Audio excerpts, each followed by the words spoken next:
So here's Project Farmhouse day 49. I've got all these wires straightened out.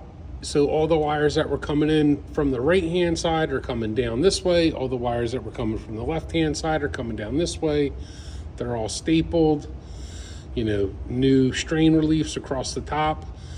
And then, I kept all the wires on the left hand side and all these wires on the right hand side. And then this one wire right here actually feeds the pole barn.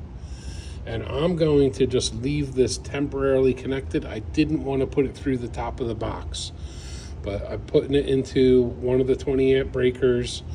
And I'm actually going to squeeze my cover back on just to protect the cover. And then I left just one wire labeled right now. This wire was not hooked up, but I know it's a 12 gauge wire. So I hooked it up to a 20 amp single pole breaker.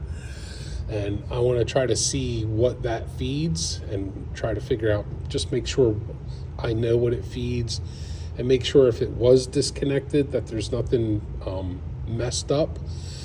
Only thing I see that's messed up is the kitchen, and none of the wires in the kitchen are working. I suspect he cut something upstairs in the crawl space, and I'm going to have to go check that out because none of those wires come back into the basement. But the kitchen, figuring out the kitchen electrical is for another day.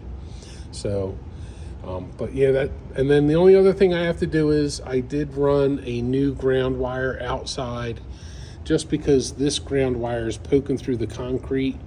It might have been what they call a UFER ground, where you connect that wire to your rebar for your concrete. But usually it's not done like that. Usually it's something sticking out of the wall, and you connect the UFER ground, to that, and whatever's sticking out of the wall would be connected to your rebar in your concrete. Anyway, I ran another ground line because I just didn't know if it was grounded properly or not, and I'm going to put 2 8-foot ground rods in the ground, and I'll make a video of that after I'm done. But yeah, that's Project Farmhouse day 49, and I think this looks much better.